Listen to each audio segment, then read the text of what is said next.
अली भाई, कुछ टसल की वजह से फ़िरक़ों के अंदर ख़राबियाँ आई हैं, हर फ़िरक़ों के अंदर आई हैं। महसूस ये होता है कि कुछ आप में भी आई हैं। जब आपने हरी पगड़ी पहनी तो आपने ये बताया कि मैंने ये उस वक्त तक इसलिए नहीं पहनी थी कि ये एक फ़िरक़े की निशानी थी। ठीक है। अच्छा, दरूद शरीफ पढ़ना वो सारे ही मानते हैं, ज़ाहिर है, और हर कोई पढ़ता भी है।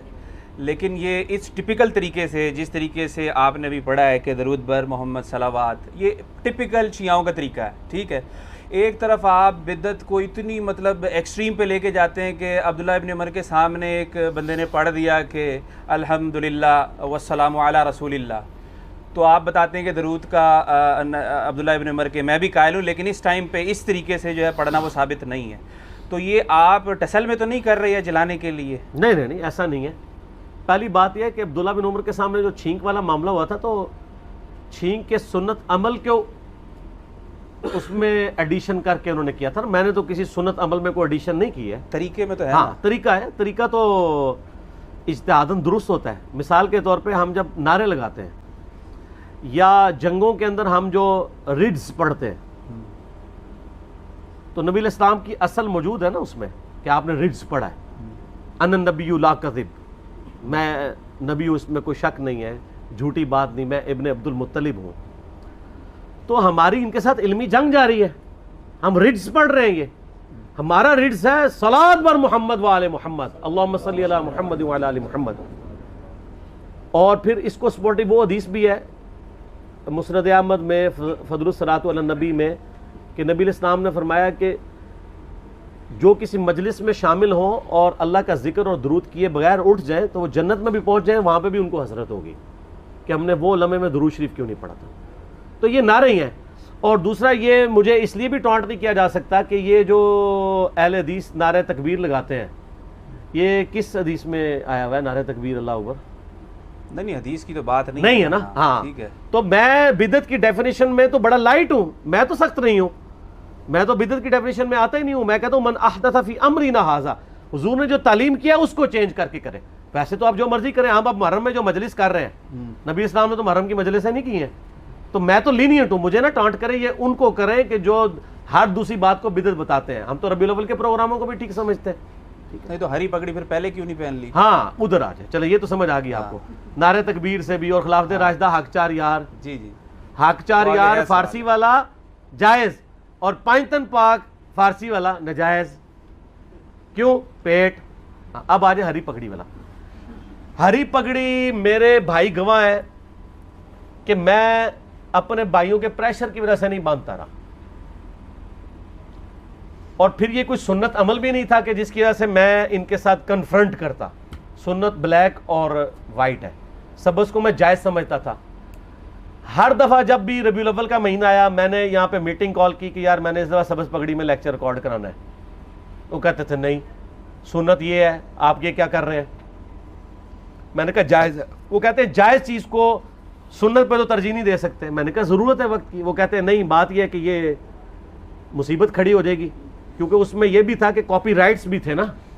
वो ये भी कह सकते थे हमारा उलिया बना के ये हमारे खिलाफ भौंक रहा है। कॉपी राइट्स थे ना इसके दावत इस्लामी के पास। तो मुझे ये बात रखली की कि वाकई वो ये भी कह सकते हैं कि यार इसने देखो हिट्स लेने के लिए यूट्यूब पे हमारा उलिया अडॉप्ट किया है ताकि पब्लिक देखे कि हमारा दावत इस्लामी का बंदा है और बोल रहा हमारे खिलाफ है।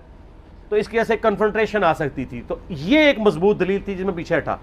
तो जब मैंने ग्रीन पगड़ी पीछे रबीउल अव्वल में बांध के लेक्चर रिकॉर्ड कराया, उसके क्लिप्स मिलियंस ऑफ पीपल तक पहुंचे। रबीउल अव्वल शरीफ पे तो बरेलवियों के क्लिप नजर ही नहीं आते हैं, जो भी खोले मेरा ही निकलता है। सर्च में जाके लिखें तो वो ग्रीन पगड़ी में है। तो उसके स्टार्ट में मैंने ये बात की थी कि अब चूंकि इसके कॉपी राइट्स खत्म हो चुके हैं, कॉपी स्ट्राइक का खतरा नहीं है, स्ट्राइक हो जाती है ना। तो इसलिए मैं अब इस मामले को भी, जिससे मैंने कई सालों से दबाया हुआ था कि मैं ये कहता तो था कि कलर कोई भी जायज़ है, तो मैं प्रैक्टिकली वो पहन के भी बता दूँ। तो आज मैंने ऐसे कुर्ता तो ग्रीन ही पहना हुआ है। वैसे अली तशरीफ भाई ये भी कह सकते हैं कि यार ये ज़रा बच के रहना, नारा तो हमारा ही वाला लगा रहा है, कहीं इल्मी किताब ही ना बना दे।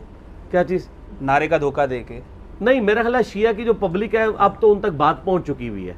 उनको पता है कि हम किसी को कुछ नहीं बनाना चाहते। आप देखें, यहाँ पे हज़ारों लोग ऑल ओवर द वर्ल्ड आ चुके हैं। हर संडे को आते हैं 30-40 लोग, आज तो काफ़ी सारे लोग आए हैं दूसरे सिटीज़ से। आज तक कोई बंदा बताए इधर बैठा हुआ कि मैंने आज तक किसी से उसका फ़िरका पूछा हो या आप तारुफ कराएं जी किस फ़िरके से हैं। मुझे इंटरेस्ट है, मैं कहता हूँ हाँ जी आप अपना तारुफ करें, कितने से वीडियोस देख रहे हैं, कोई सवाल है करें, इससे ज़्यादा नहीं। मुझे इससे कोई इंटरेस्ट ही नहीं होता। इससे इंटरेस्ट तो उसको होगा जिसने फ़िरकावारियत को प्रमोट करना है। और आप देखें ये जो आप बात कर रहे हैं, मेरा यूट्यूब पे क्लिप है, इंजीनियर मोहम्मद अली मिर्ज़ा बुत। दुनिया का कौन सा आलिम और कौन सा बुजुर्ग है जिंदो या मरे हुए में जिसने अपने नाम के साथ बुत का लफ्ज लगा के अपने खिलाफ क्लिप चढ़ाया हुआ हो? वो सर अपनी ताजीम में क्लिप चढ़वाते हैं या किसी से कह के अपने हक में क्लिप चढ़वाते हैं। मैंने अपने खिलाफ क्लिप चढ़ाया कि मुझे बुत नहीं बनाना, किताब और सुन्नत को फॉलो करना है, शख्सियत को फॉलो नहीं करना। फिर मेरा क्लिप चढ़ाया इल्मी किताबी फिरके की मजम्मत। ये किसी बरेलवी देवबंदी अहले हदीस ने नहीं चढ़ाया, मैंने चढ़ाया हुआ है कि अगर मैं ये शेर पढ़ता हूं तो इसको रिज्ज लिया करें। इसकी बुनियाद पे ये नहीं है कि हमने को फिरका लॉन्च कर दिया, माज़अल्लाह हम तो फिरकावारियत के खिलाफ खड़े हुए। और आपने जो मेरी मजलिस 50 जो मेरा इंटरव्यू है उसमें आप देखें मुझसे कितने तल्ख सवाल हुए हैं। यहाँ तक कि वो मुझे इन्होंने ये सवाल किया जी आप अपना जानशीन मुकर्रर करें। मैंने कहा मैंने वो गद्दी छोड़ी है, वो फिरका बनाया, आपने मस्जिद बनाया। मैंने कहा मस्जिद तो बनानी नहीं है, सारी हमारी मस्जिदें। मस्जिद तो उसने बनानी है जिसने ये कहना किसी के पीछे नमाज नहीं होती, और वो कह रहे इसलिए होते हैं ताकि आप चंदा उस बॉक्स में नहीं मारे वाले में डालें। तो मैंने आपसे चंदा नहीं लेना, मैंने नमाजें सारों के पीछे पढ़नी, मुझे तो खतरा ही कोई नहीं। एकेडमी में बनाया, मैं कहते एकेडमी की ज़रूरत ही नहीं है। हम ये तो हमने ये हमारा स्टूडियो रिकॉर्डिंग का एक छोटा सा ये एकेडमी है, स्टूडियो रिकॉर्डिंग के लिए ये, और इतवार वाले दिन खुलती है और वो भी जोर से लेके मगरिब तक ऑलमोस्ट ये बंद होती है। बाकी दिनों में ना इधर कोई नमाज होती है ना कोई जान होती है, कुछ भी नहीं सिवाय इतवार वाले दिन के। तो जिन लोगों ने ये किस्सा कहानियाँ लेके चलना होता है ना, उनके लिए प्रॉब्लम होता है।